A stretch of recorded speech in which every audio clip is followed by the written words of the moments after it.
Bonjour. Hi. How are you? No. Bonjour. No. Hello. Vous vous êtes déjà retrouvé dans cette situation où vous êtes en France et vous souhaitez pratiquer le français avec des natifs, mais ils vous répondent en anglais. Mais pourquoi ils font ça? C'est ce dont on va parler aujourd'hui. Bonjour, je suis Jonathan, professeur de français natif et coach pour tous ceux qui souhaitent gagner en confiance en français. Dans mon podcast, toutes les semaines, vous allez améliorer votre compréhension du français, mais aussi à débloquer votre apprentissage et enfin à mieux comprendre les codes culturels français. Sachez que vous pouvez accéder à la transcription gratuite et aux flashcards sur mon site web www.tavieenfrançais.com. Et si vous avez un moment, vous avez aussi la possibilité d'évaluer ce podcast avec une étoile et un commentaire. Vous voulez parler avec des Français, mais eux-mêmes insistent pour parler anglais ou espagnol avec vous? Et ça alors qu'ils sont dans leur propre pays et que leur niveau d'anglais ou espagnol n'est pas nécessairement très élevé? Alors, que faire? Eh bien, je vous propose de vous expliquer ça dans cet épisode. Pour commencer, on va voir pourquoi on dit que les Français sont mauvais en langues étrangères. Comment ça a changé et surtout, pourquoi vous répondent-ils en anglais ou en espagnol et pas en français? Et enfin, je vous donnerai mes conseils, comme d'habitude, pour les convaincre de parler uniquement français. Alors, les Français sont-ils nuls en anglais? Oui et non. Bon, ce qu'il faut savoir, c'est qu'en France, on a voulu protéger notre langue et donc la prioriser. Le système éducatif français n'a pas fourni une immersion suffisante ni de situation de communication réelle pour développer des compétences linguistiques solides aux élèves français. Et puis, certains pays nord-européens comme les Pays-Bas par exemple, proposent à la télévision beaucoup de films en version originale.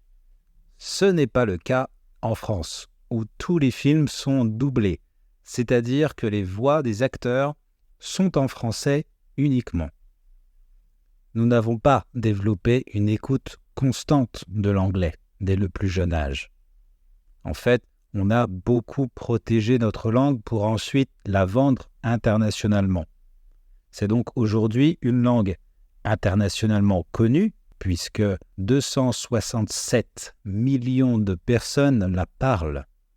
Et c'est donc logique que les Français ne soient pas poussés pour apprendre une deuxième langue. Bien sûr, nous sommes conscients que d'apprendre l'anglais est presque devenu essentiel aujourd'hui. Mais le problème, c'est que l'on n'a pas été assez poussé pour pratiquer l'anglais le plus tôt possible. La pratique à l'oral d'une deuxième langue étrangère est présente dans les programmes de l'enseignement depuis 20 ans. Mais les professeurs de français ont des classes surchargées. Donc, les élèves ne pratiquent pas assez. Toutes ces raisons ont eu pour conséquence la peur de faire des erreurs et donc à moins pratiquer à cause de blocages internes.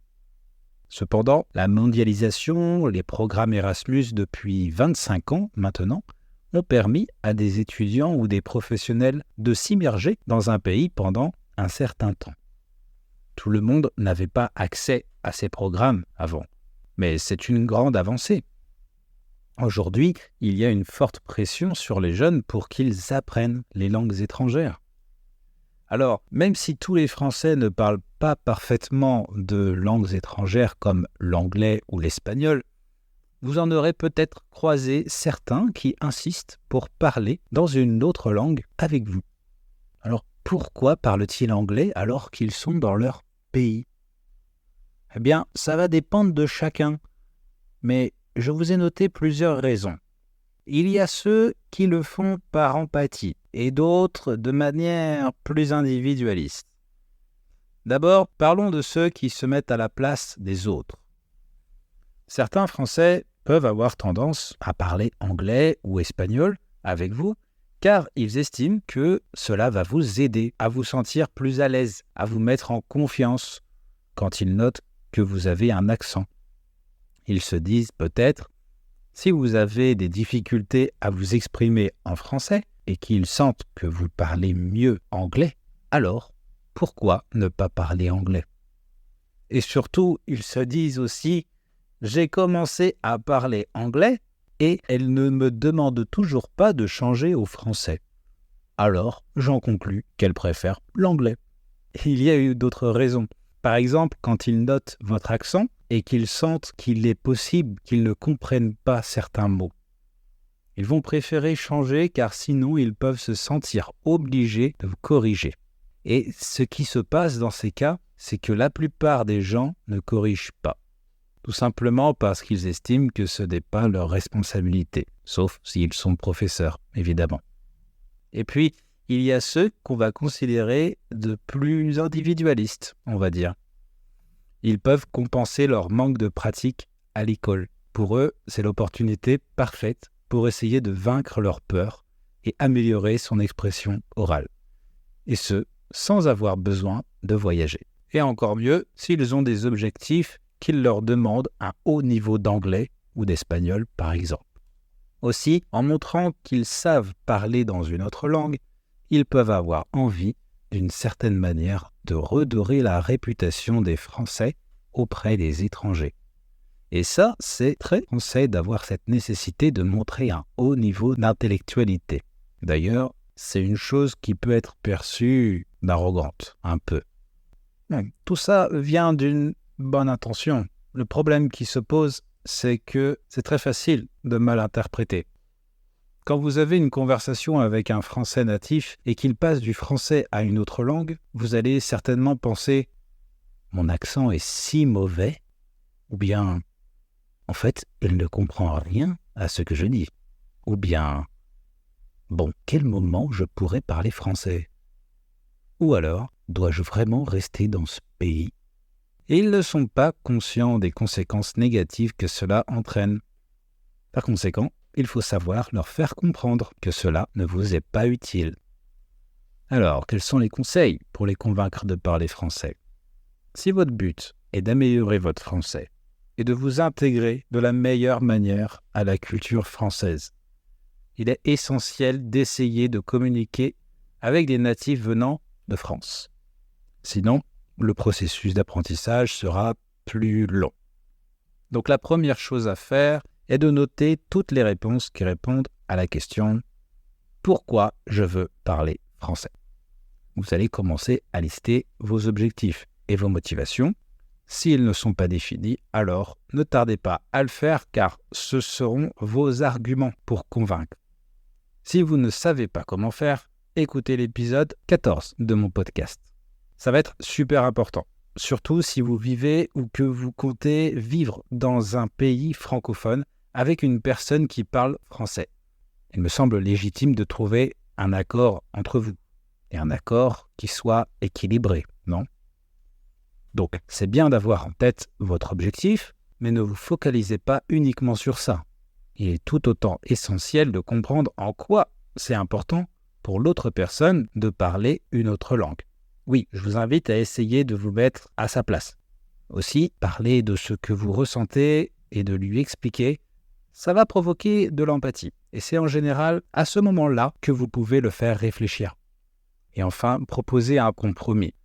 Dans ce type de situation, il va être difficile de changer tout d'un coup de l'anglais ou l'espagnol au français. C'est un peu radical, non? Pour trouver un compromis, c'est mieux de proposer un petit changement qui ne va pas être trop difficile à supporter. Par exemple, écoutez cette phrase en français que je vous ai préparée. Vous pourrez l'utiliser pour le ou la convaincre. Je sais que parler ma langue est très important pour toi. C'est une opportunité pour toi de l'améliorer rapidement. Ça, j'ai compris. Maintenant, je vais te dire ce que j'en pense. Eh bien, je me sens frustré. parce que on parle tous les jours en anglais. J'ai besoin de me sentir intégré et donc de parler français avec toi va être essentiel. Je ne vais pas te demander de parler tout le temps en français, mais au moins, on peut déjà commencer par le parler à table, par exemple. Tu en penses quoi ? Voilà, bon, vous aurez compris, vous pourrez l'adapter en fonction de votre situation, bien sûr. Et si vous sentez que cette situation ne change pas, eh bien, vous pouvez me contacter directement, parce que ce sont des thèmes dont on parle en classe avec mes élèves de manière très très récurrente. Donc, en plus d'améliorer votre français, je vous propose d'apprendre à débloquer des situations que vous pensiez peut-être impossibles à résoudre. Et ça redonne vraiment de la confiance. Voilà, je vous remercie sincèrement de m'avoir écouté. J'espère que ce podcast vous a été utile et que si vous vous sentez frustré de parler plus anglais que français en France, eh bien, vous pouvez rejoindre mes cours de conversation et là, je vous promets que ce sera uniquement en français dans mes classes. On parle vraiment de tout. Les sujets culturels, l'expatriation, l'intégration sont des thèmes qui reviennent régulièrement. N'hésitez pas à me laisser en commentaire vos expériences avec les Français. Parle-t-il uniquement en français ou change-t-il de langue ? Quelle est votre expérience ? Si vous pouvez, faites partager cet épisode à ceux qui en auraient besoin aussi. Je vous dis à la semaine prochaine pour un nouvel épisode. En attendant, n'oubliez pas que s'affirmer ne veut pas dire parler haut et fort, mais parler franc et vrai.